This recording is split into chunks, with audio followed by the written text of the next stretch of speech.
اور be be Zahra کی ایک عمل بھی دے دیتا ہے اسٹارٹنگ میں 3 جمادی الثانی سے 20 جمادی الثانی تک، 3 جمادی الثانی سے 20 جمادی الثانی تک کوئی واجب عمل نہیں ہے، مستحب عمل، ظہر اثر کے بعد یا دن میں کبھی بھی یہ مستحب ہے 2 رکعت بی بی زہرا سے نماز پڑھیے، حاجت کی نماز، کہ میں نماز پڑھتی ہوں یا 2 رکعت پڑھتا ہوں بی بی زہرا سلام اللہ علیہا سے، مظلوم بی بی زہرا سے، حرمت اللہ۔ پہلی رکعت میں الحم کے بعد سورہ انا اعطیناک الکوثر، سورہ کوثر پڑھیے، اس لیے کہ یہ سورہ کوثر جو ہے یہ مکی سورہ مکے میں نازل ہوا، اور یہ سورہ اس وقت آیا کہ جب بی بی زہرا کی برتھ ہوئی۔ یہ سورہ پڑھنے سے دل کو سکون ملتا، یاد رکھو، ہارٹ تمہارا مضبوط ہوتا، ہارٹ سٹرونگ ہوتا کہ یہ سورہ تم پڑھو گے تو اس کے بعد یہ سورہ تم کو you will grow in your life. اگر کسی کو اولاد نہیں ہے، بچے نہیں ہیں، تو یہ سورہ پڑھو۔ یہ سورہ بہترین سورہ ہے اولاد کے لیے بھی، اس لیے کہ اس میں اللہ نے وعدہ کیا کہ میرے حبیب ہم نے آپ کو کوثر عطا کیا۔ کوثر کے معنی اولاد کے، کثیر اولاد کا ہونا، وہ کوثر ہے۔ تو اولاد کا ہونا بہترین سورہ یہ ہے کہ آپ یہ سورہ کوثر کی کثرت سے لائک آپ 18 ٹائمز 36 ٹائمز آپ سورہ کوثر پڑھو اور دعا کرو کہ پروردگار تجھے سورہ کوثر کا واسطہ، بی بی زہرا کا واسطہ، میری ماں جناب خدیجۃ الکبریٰ کا واسطہ، تو مجھے صاحب اولاد بی بی زہرا کے مظلوم بچوں کا واسطہ تم میرے لیے کوثر عطا کر، اولاد عطا کر۔ اللہ تم کو اولاد دیتا ہے۔ یہ سورہ اولاد کے لیے بہت اچھا ہے۔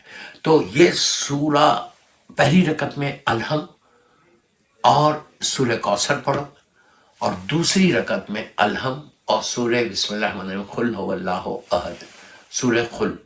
سورہ خل جو ہے یہ مولا حسین اس کو کثرت سے پڑھتے تھے۔ آئی کین سے کہ یہ فیوریٹ سورہ تھا امام حسین کا۔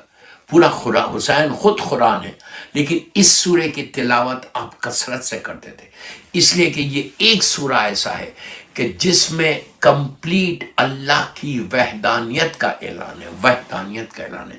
تو بس پہلی رکعت میں الحم اور سورہ کوثر، اور دوسری رکعت میں الحم اور سورہ قل هو اللہ احد۔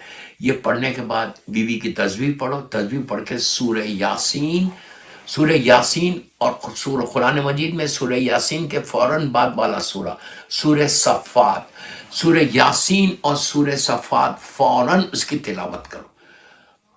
یہ عمل تم کنٹینیو کرو 8 دن تک، بی بی کی ولادت تک کرو، 28 جمادی الثانی تک۔ اس کے بعد دیکھو، یہ ایسا گولڈن گفٹ ہے، یہ گولڈن گفٹ ہے بی بی زہرا کا۔ اگر تم ڈیلی یہ عمل کرو، یہ نماز پڑھو، اور نماز پڑھ کے بی بی کی تسبیح پڑھ کے تم یہ کرو کہ سورہ یاسین اور سورہ صفات، اگر تم یہ پڑھ کے مظلوم بی بی کو ہدیہ کرو، ایک ایسا گولڈن گفٹ ہے۔ یو ول سی کہ کیسے تمہارے لائف کے آبسٹیکلز دور ہوتے، کیسے تمہارے لائف کے ہرڈلز دور ہوتے، کیسے تمہاری لائف میں چینج آتا، کیسے تمہارا اللہ کی بارگاہ میں دعائیں قبول ہوتی۔ وین یو سے، یہ پڑھنے کے بعد بولنا بحق فاطمہ و ابیہا و بالوا و بنیا، صلوات پڑھ لے محمد و آل محمد پر۔ تو یہ اتنا پیارا سورہ ہے اور یہ اتنا پیارا عمل ہے کہ اگر آپ کریں گے تو انشاءاللہ انشاءاللہ انشاءاللہ آپ کی زندگی میں کمپلیٹ چینج آ جائے گا، کمپلیٹ چینج آ جائے گا۔